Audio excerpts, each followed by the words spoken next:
Begin. All right. For those of you who don't know me, I am Joe Vajdos. For those that really don't know maybe the whole story from the very beginning, I'm going to start in New York City, okay? People are dumbfounded when I tell them that I'm a transfer Texan. Actually, I don't care to be a Yankee. I hope the New York Yankees lose every game. That's the way I feel about Texas, okay? Anyway, the Astros seem to be doing pretty good. Hope they'll win the series. Anyway, I was born October 27th, 1921. I was born to immigrants that migrated from Galactica, Czechoslovakia. I saw it on the map one time, so it is there, I can tell you. You'll have to go way back into the old maps, European maps. And Galactica is sort of on the western edge of the Russian boundary line, or actually Czechoslovakia jetted into the Russian zone. Anyway, my family came from Galactica. I had no history about it, except I saw the manifest when I went to the library. Shirley and I did, Texas University Library. No, it was the State Library. State Library in Austin. In Austin. And I found the manifest where it had, in the manifest, my father, John, and Tina Mazur, M-A-Z-U-R. When my father gave me up to the orphanage, and he had to do this because my mother developed TB shortly after I was born, and she died within about 6 months. And she passed away. My father, having two older boys, could not handle these youngsters, especially me, an infant child at that time, so he wrote me off to the New York Foundling Hospital. I have a copy, my son Mark has a copy now, where my father signed me off, and in this script, this letter where he gave me up to the New York Foundling Hospital, the name has been misspelled 3 times. So I don't know whether someone that wrote this couldn't spell right, or they weren't thinking, or what. But anyway, staying in the hospital, in the New York Foundling Hospital, this was my point of origin in coming into Texas. In this era, in the Industrial Revolution of the United States was growing by leaps and bounds in those days, back in 1900, 1920s, and I was born in 1921, so we were in the middle of this Industrial Revolution where 150,000 children were dispersed from the orphanages in New York State and other surrounding areas. They were put on trains and scattered south, southwest, west, all over the United States. These kids were chaperoned by a person from the orphanage, and of course, in my situation, I am told that the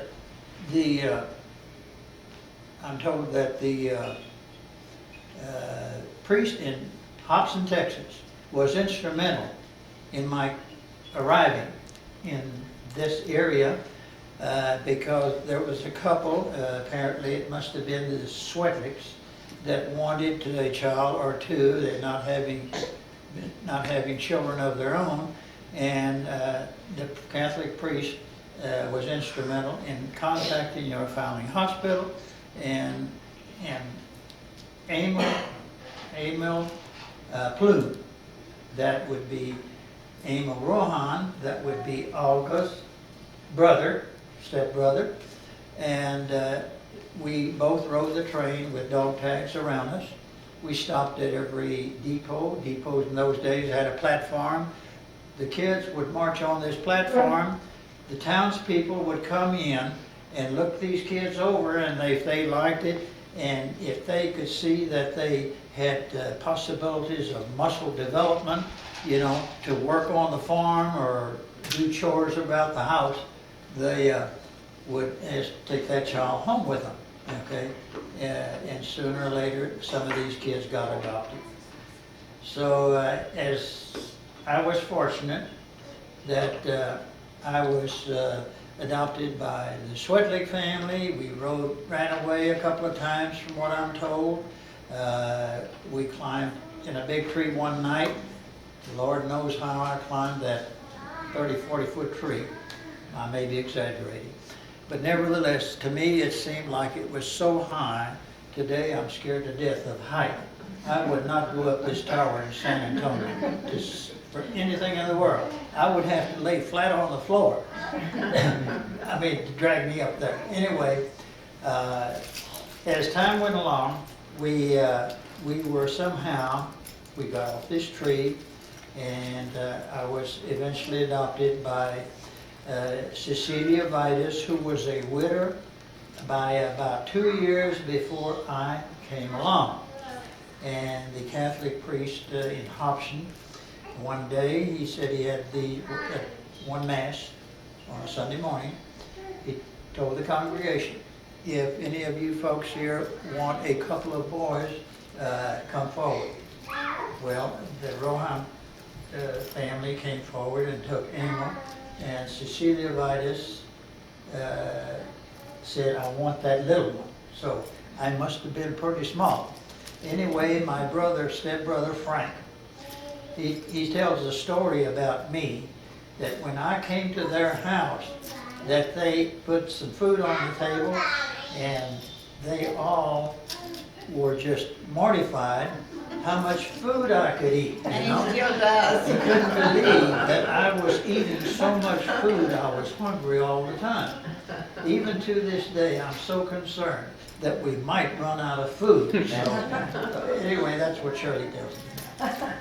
But as time went along, Mother Vajdos, my mother, who I am so proud of, and she was very strong on education. So I went to the New Bremen School, country school, 2-room school. Dora Conrad was my teacher, and Ola Y. Jones was the lower grade teacher. I finally struggled through that, having to go through the first grade for 2 years just to learn how to say hello in English. But anyway, I finally learned a little bit of the English language to get along, and I wish to God I could remember my Czech language now. I cannot carry on a Czech conversation, but I can understand it still. Having graduated from this little country school of New Bremen, Mama Vajdos says you have got to go to high school. You've got to get a good education. So we lived about 7 miles off on the Karnes City Highway out of Karnes City, west of town. And I went through high school, and I was very fortunate in that, again, I had a school teacher by the name of Alberta Cockrell. Some of you guys remember Alberta Cockrell, and she was an English teacher. And she was mortified how badly I could write the English language, you know. I just could not put things together. So even today, I'm still struggling with the English language. You're not. But anyway, I'm working my way through it. So, having graduated from high school, and I don't know how it went through English, but D.E. Moore was a school teacher, J.R. Wire was principal, and had very nice people in my class, class of 39. And Coach Johnson was our coach, and he early in life he discovered that I could run a little bit. So Coach Johnson kind of held me back in football as bad as I wanted to run in the backfield, because I knew that if he ever gave me the ball or let me have the ball, I could run all the way for a touchdown every time. But he was afraid that I would get hurt. He would not let me play basketball because he was concerned about my ankles. He was saving me for that 880. So anyway, because of Poss Johnson, we excelled in high school. We had a great track team. Coach Johnson took us to the Border Olympics. We took us to the Reagan Relays, Texas Relays, Edison Relays, and we won our sprint medley almost everywhere we went. Went to the Reagan Relays, I remember, in Houston, and that was a big place for old country boys like us. And we were on this sprint medley, and on the first lap, some guy on the backstretch touched my arm and the baton fell out. So I didn't even give it a second thought. I just kept going because I knew I'd get left behind. And I made the second lap, and when I came in, first the guy says, "Hey Vajdos, didn't you drop that baton on that backstretch?" I says, "Yes, sir." So we got disqualified. Anyway, we won the race, but we got disqualified. But we did win many races in mile relay and the sprint medley. We had a guy by the name of Labus who was very fast in the 440. We had boys like Andre and Bruckman, Don Mabry, that ran on this relay, and we just did great. I have a picture of Coach Johnson and us 4 guys that run these relays at home. So you guys come by, I'll be glad to show it to you, okay? Anyway, it resulted in my getting a scholarship. Clyde Littlefield of Texas University offered me a scholarship. I didn't know about it, but the coaches arranged all this. And so the day came when it was time to go to college. Never been out of Karnes County beyond going to these relays. So had several boys that went to A&M. So Marvin Butler, who is sort of the political kingfish of Karnes County in those days, Marvin Butler and Coach Johnson were just like this. They were buddies. And they said, well, we'll take these boys to A&M, and then on the way back home, we'll just go by way of Austin, some little place up there, Austin. And It never wins a football game. we'll drop Vajdos off, and then we'll go on home. So, okay, it worked that way. It turned out where they dropped me off at Hill Hall, and I sat there at Hill Hall for probably 30 minutes, 45 minutes, maybe an hour. Unknowing to me, Marvin Butler and Poss Johnson got to the Heap Jersey farm in Carl, in that area, and they decided they're going to go back and check on Vajdos. So, unknowing to me, they were looking through the window and watching me, and finally they decided they'd come in and see what's going on. And I don't know whether it's Johnson or Marvin Butler, but this is Vajdos, you want to stay here? I didn't say a word. I just picked up my little paper box with my clothes, and I walked out of Hill Hall, and that was a loss to Texas University.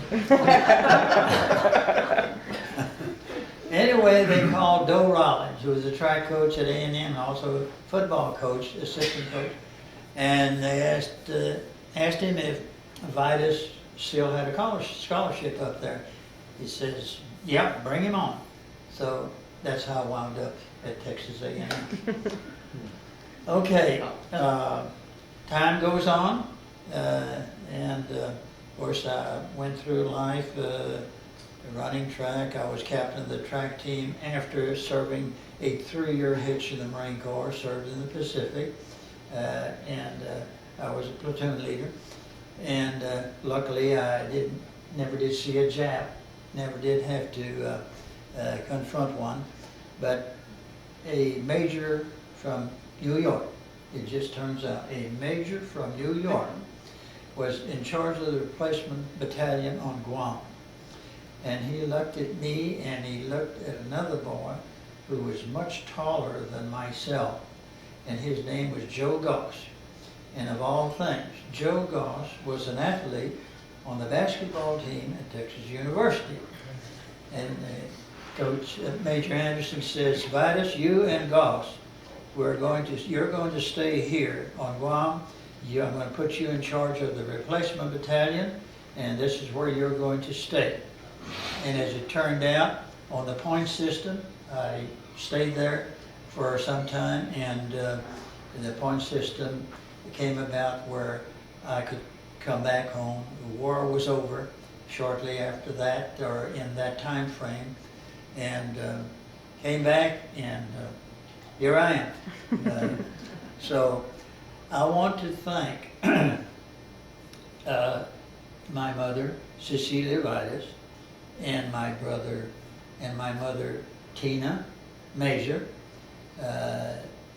for what they've done for me, and God bless them, and I pray for them. And Well, Joe, that's about my story. Let me ask, how long were you, from the time you went into the Marines, how long were you in there before how many months were covered in that span? Let's see, the war broke out in 41, December the 7th, 1941. And I joined the V-12 program immediately and volunteered in the Marine Corps. And the V-12 program sent me with other people, other boys from A&M to Monticello, Arkansas. And from Monticello, Arkansas, after I think a semester or two training there, I wound up at Parris Island boot camp. From Parris Island boot camp, I wound up at Quantico. I went to the officers training school and got my commission. After that, we came back to Camp Lejeune, did more training in demolition, bayonet exercise and things like that, how to protect yourself, how to work with your men in your platoon.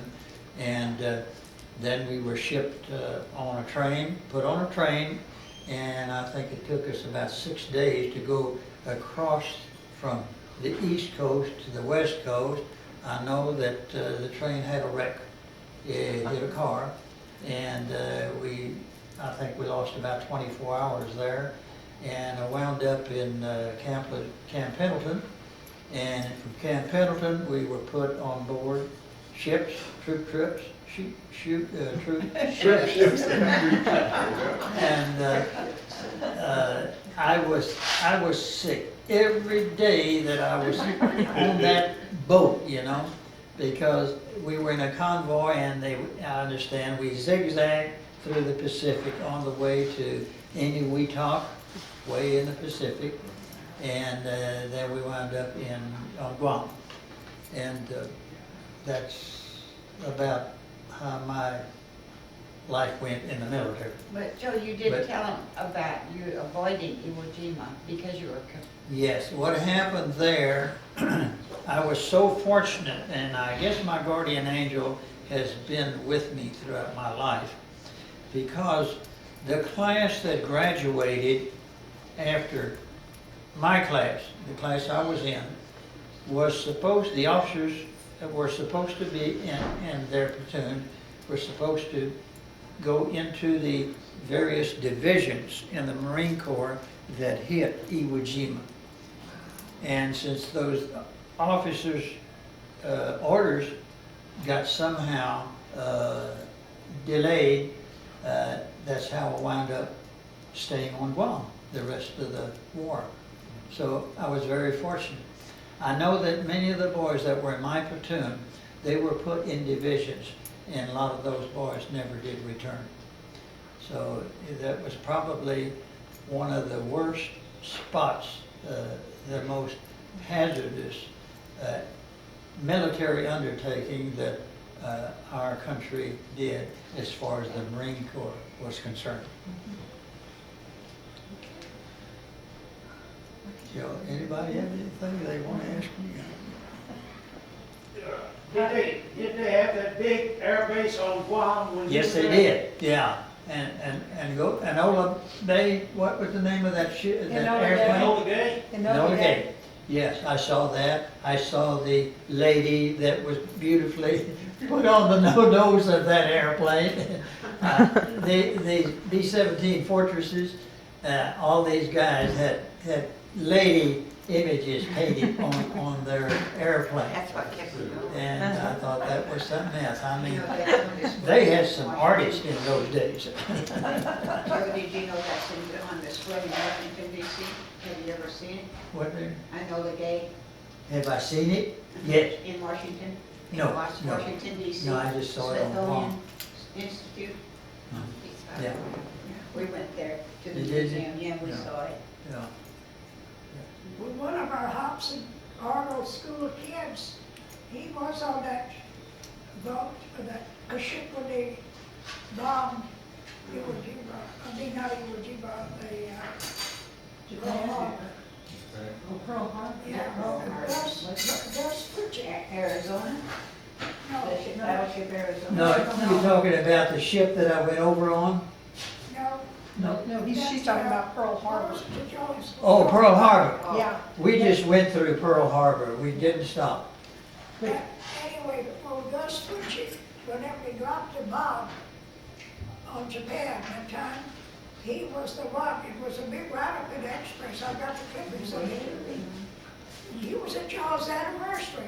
And when y'all, that's why I met him. They're good friends of ours. What? Yeah. Ed Bus and Ed are very good friends of ours. I know they are, that's, I had not seen him from school days until some at y'all's anniversary. And I couldn't, then here comes out. We didn't stop at Pearl Harbor at all. No. Enola Gay was there. Joe, I spent 6 weeks on Okinawa. Did you? Yeah. That was some rough times in Okinawa. Service, yeah. Yeah. Shirley's brother was in the Death March. The Bataan Death March?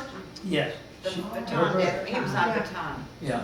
And he later wrote a book about his experience.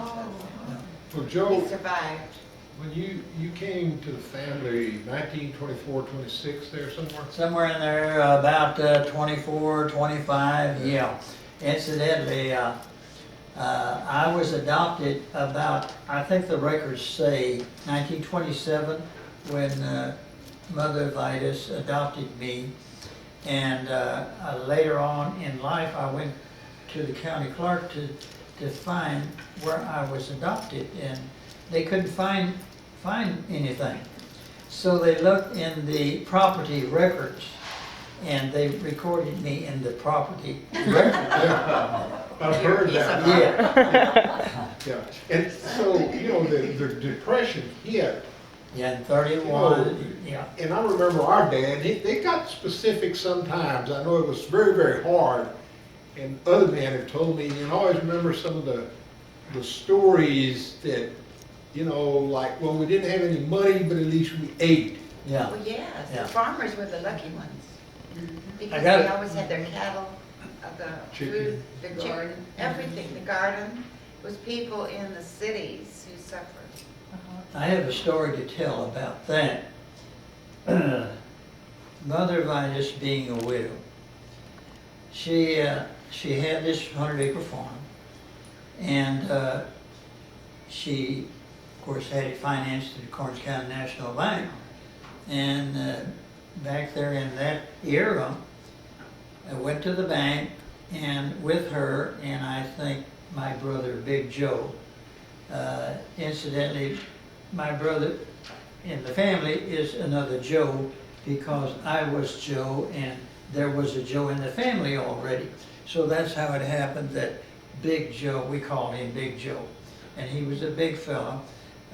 Cap reminds me a lot of Big Joe, okay? And he was a fun-loving guy, and I always had a lot of fun with him. But Mother and Joe and I went to the bank, and of course, I didn't know what was going on. We went to the bank, and it looked like a beautiful building. You know, they all do today, don't they? And they talked, and she came out crying. And I knew that something was very wrong, you know. Of course, I learned later in life that she had to refinance the note on the farm. And I guess that the Ruckmans, whoever was the Ruckman president at that time, or in charge, they must have given her consideration and refinanced that note.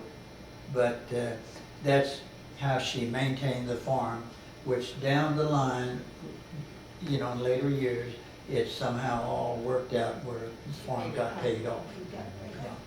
How old is the farm now, Jerry? She bought it and she lived there evidently a while before she bought it. She purchased it in March of 1914. That's on the record, huh? Mhm. Yeah, deed record, okay. Wonder what you paid for it, do you remember? Is there a record? There's a lot of papers in that. It's a great big thick. Abstract. There's an Yeah, abstract. and it's all there. I just never took the time to go through it page by page. Yeah, yeah. It's in that safe, that fireproof safe. Well, my folks married in 26, and Dad was near the end, because Sister Florence was the only one younger than him. Yeah. So Grandma was not that young anymore, was No, she? she wasn't. Oh, And not only that, somewhere in that time frame when I was there was some crippled lady from the Flatonia, Hallettsville, Schulenburg country that she took in because apparently her relatives wouldn't take care of her. So she took care of this lady. Wonder who she was. Huh? Wonder who she was. Well, Olga was telling you about somebody earlier, a young girl that Yeah, your one of mother the- took care of. Her mother had to go into, for tuberculosis, I think it was the Rose girl, because there's pictures of a little girl. And she Oh, promised yeah. her that she would take care of this little girl. Yeah, And so she had you, she said, I have a little Oh. boy, and I'll take care of the little girl also. Well, I don't Where's your remember that. mom? Wasn't her name Cecilia Brush? Yeah, that's Victor Brush's. Oh, yeah, yeah, Yeah. Cecilia Brush. Yeah, Yeah. I remember now, I yeah, remember that story. Yeah. yeah. You see, you She must lived have in seen San her Antonio say for a long that. time. Of course, you know, she's up there in age now, Yeah. I'm 83, so she was, I think, a little bit older than myself. So she did take care of this Rose or Brush girl. Admirable, she had. And she took care of this little old lady. And I remember that little old lady, she was a rascal, you know? And she would raise all kinds of hay, you know, with my mother, you know? And I couldn't understand why she was so fussy all the time. But anyway, things finally worked out. I don't know what happened to her, whether she died or she did die at our house, but somebody must have come and gotten her.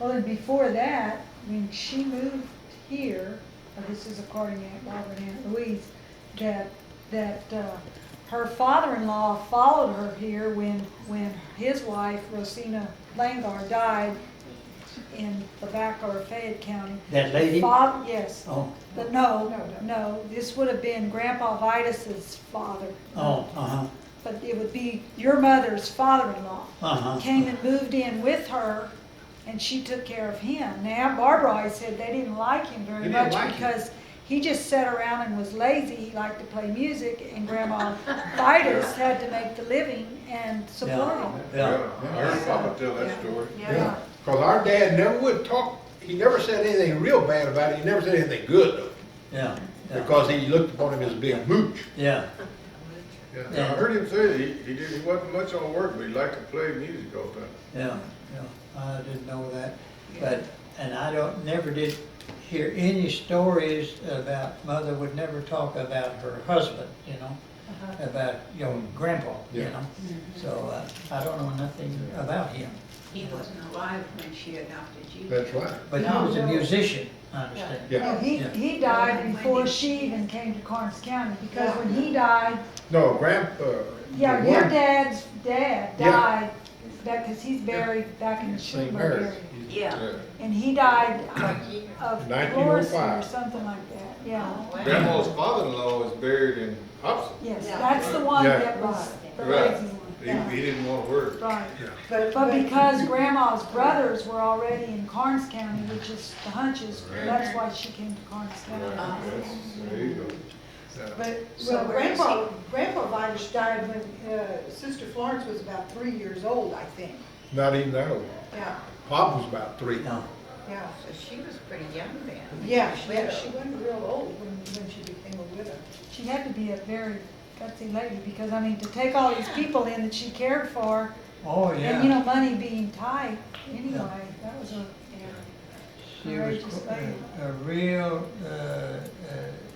lady and a great Samaritan to take care of all these people along her pathway in life, you know. Yeah. When took care of one, then, you know, that story is over with, and she took in somebody else. Yeah. Of course, then I came along and she took me in, that little fellow, and fortunately, I'm still here. Well, how, like Aunt Louise, you know, because she had her disability, was she that way from, do you remember much about that? Louise was born that way. So she even had a handicapped Yeah, child? yeah, right, yeah. Yeah, Louise, you know, and of course, when, later on in life, I was taking care of Louise, and I had her in the nursing home in San Antonio. Can't remember the name of the street right now. But I used to go visit with her up there, and the place, people were screaming and hollering in that place. I said, Louise, we gotta get you out of here. So I finally got her into a nursing home in Karnes City. She did not like that nursing home in Karnes City. She wanted to go back, you know? So anyway, we got her back, and of course she passed along Yeah. shortly after that. Yep. We went to a state meeting of these orphan trains, and I remember the one in High Hill. Remember the story that Miss Strickmatter, she's always talked about, she had to go on to Orange Grove. Yeah. And she said she got off the train and she looked, and there were 13 kids lined up. Mom down here, dad up here. And they wanted 7 boys and 7 girls, and they had only 6. And they took her to the ranch, and all these kids just treated her as a guest all the time. And she said when she was 10, she said Dad had enough of it. So he enrolled her in the convent school at Carpus to teach her some manners and discipline. Because she had 13 brothers and sisters, but nobody would treat her as a brother. Well, she can't do this, she can't do that. And Daddy and I thought, my God, here was a couple with 13 kids, And they took in another one, and then she wouldn't behave herself. And she said, my dad had enough of it. He enrolled her in convent school. and it was really a story I remember, but a lot of these stories are just unbelievable. And you bring up a story that gets me back to, we wound up actually, Emil and I, we wound up in Kennedy. And I'm told that they called that 6-shooter junction in those days. Anyway, Mr. Felix Pustyevsky. Y'all know Louis Pustyevsky. I think Louis is still living out there on the farm. And I just couldn't wait for the day when Mr. Pustyevsky would come by our house. He was a Watkins man. And he was always giving me a stick of gum. And I thought, that was the day, you know. That was Uncle a big Joe. day for me. We're recording this for our future generations. Explain to them what a Watkins man was. A Watkins man is a guy that drove through the country, and he was selling various Watkins products. Vanilla Abstract, I think, was the #1 top of the list. And then, of course, he sold salves of all kinds. And I think he sold even stuff to cure chickens, I don't know. But he sold all kinds of products. And he had his car loaded and his car smelled like a drugstore. And I thought that was so great. And when I saw his car coming, man, I hit for the house. Well, you know, I remember Watkins man when I was at home. Mother and them would go to San Antonio, leave us kids at home, because you know they had 15 children. 4 of them died, 11 of them living. And we used to hide under the bed when the Watkins man came, because we recognized his vehicle. Yeah. I never will forget that. So you missed out. We were scared, we didn't know what to say. Their parents were home. Their parents, they were going to San Antonio. So you missed out on that stick of chewing gum. He didn't have 13, Joe. And then we didn't know how to talk, because when we started school, we Yeah. didn't speak English. Yeah, right. No, we spoke Polish. Yeah, yeah. So we didn't know what to talk, what to say to the Watkins man. So we hid under the bed. Yeah. Everybody You know, was living on our house and all, I've seen so many things change from the days of when I heard about the Wright brothers as a little fella, listened to the radio, Amos and Andy, that's all you had, is the radio, and wonderful program. They always listen to And, him.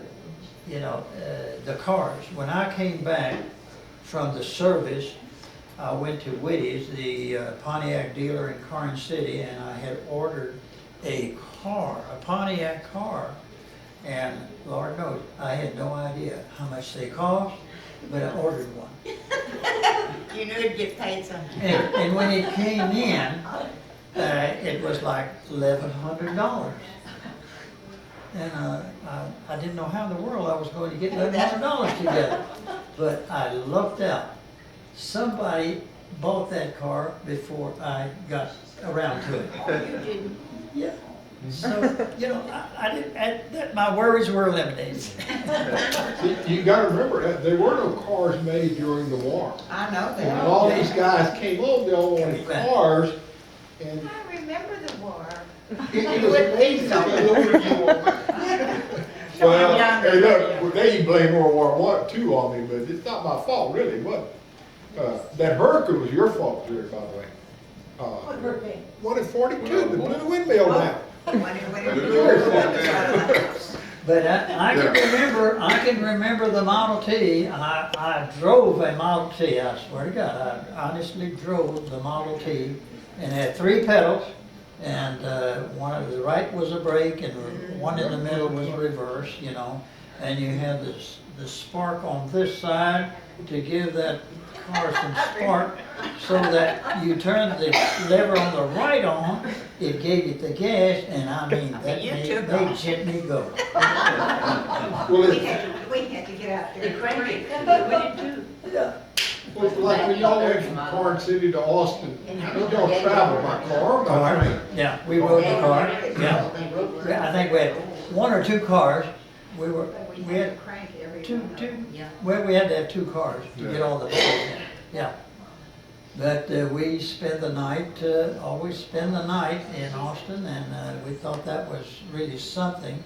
And the best thing about those events was after the meet, they'd take us out and feed us. And boy, did we eat.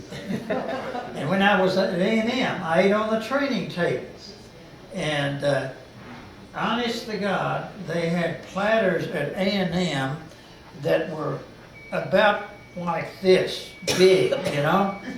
And when we all came in, the steaks were piled up like that. By the time everybody was through eating, the platters were empty, and they served you milk in little bottles with a paper tab on, you know? And you pull that little tab out, and you'd have that little like, I guess, glass of milk size, but the table was full of bottles and empty plates when we got through eating, all the athletes. Well, When did you graduate from A&M? pardon? You graduated from A&M? What year did you graduate from A&M? My ring still says college, Texas A&M College. Now it's university. And I had to go back after the war. When I came back, I went to, I was majoring in wildlife management. So I figured, well, you know, I'm going to get some training here before I go back to A&M and get a job in the Texas Wildlife Commission. So I got this job at San Angelo, working in a fish hatchery. And I thought that I would really get some technical learning about how to grow fish. Well, yeah, fingerlings, you know, baby catfish and baby perch. And I really got some good learning with using a rake and raking the moss out of all those ponds. And that was what I learned. Thank goodness I got to go back to A&M and get my last year and get my degree. Okay, so you actually got your degree in 46, even though you. Yep. Because we knew about that. Yeah. Like some of the stories Yeah. Kay heard when she was up there. Yeah. And Dr. German, what today is shared by students was shared by families of 3 and 4 kids.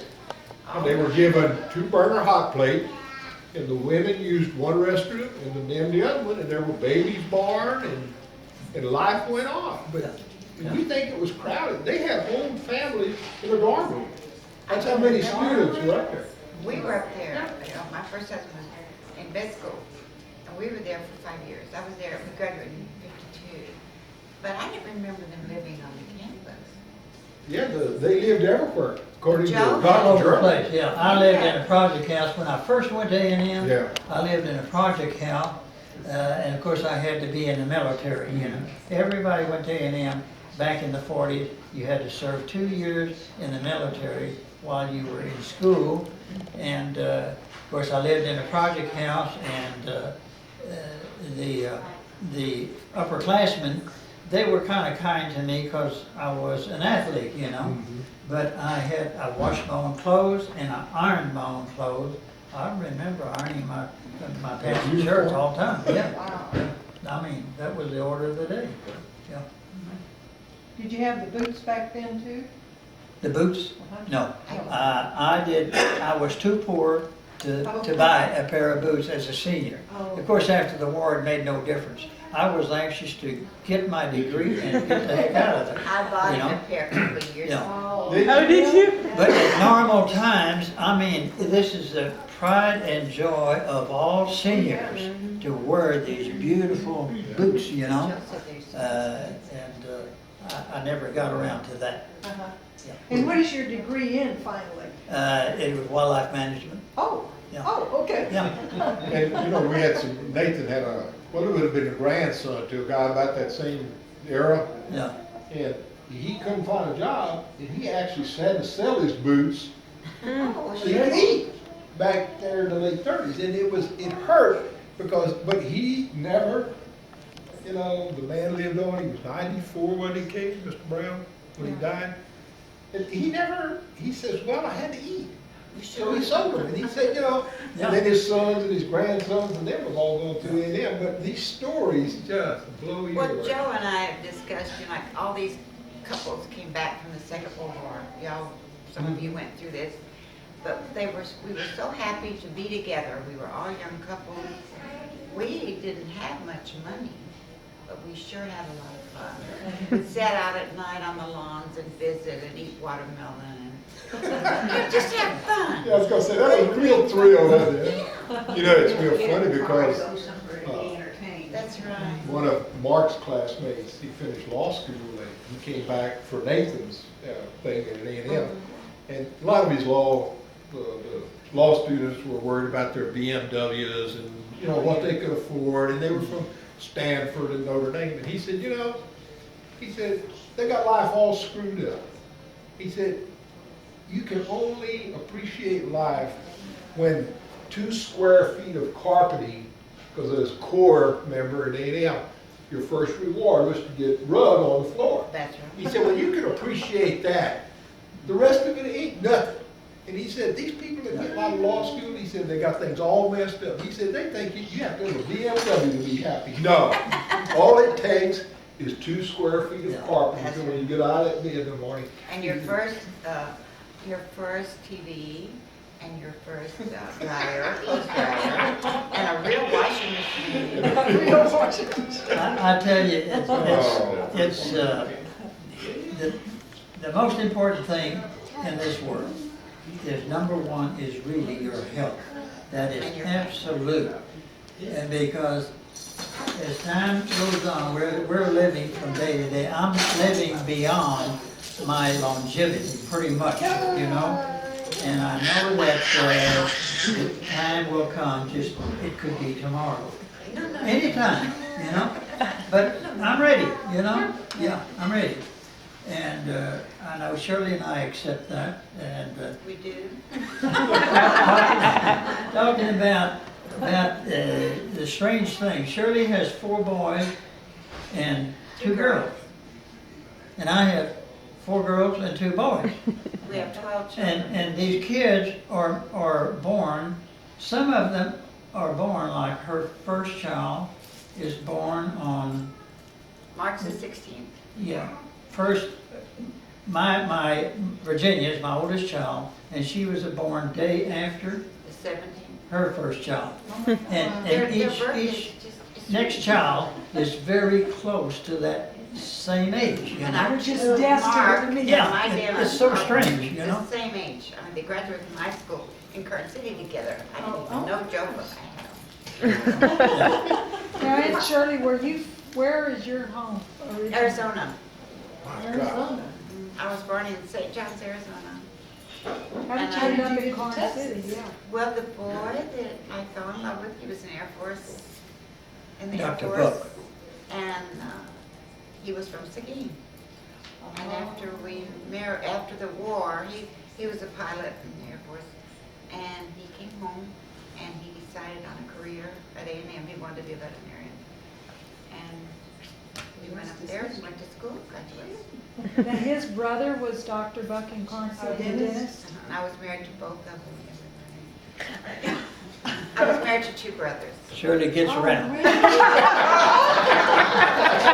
have stayed in Arizona. And then I married Joe, and I'm so grateful. All right. We're going to.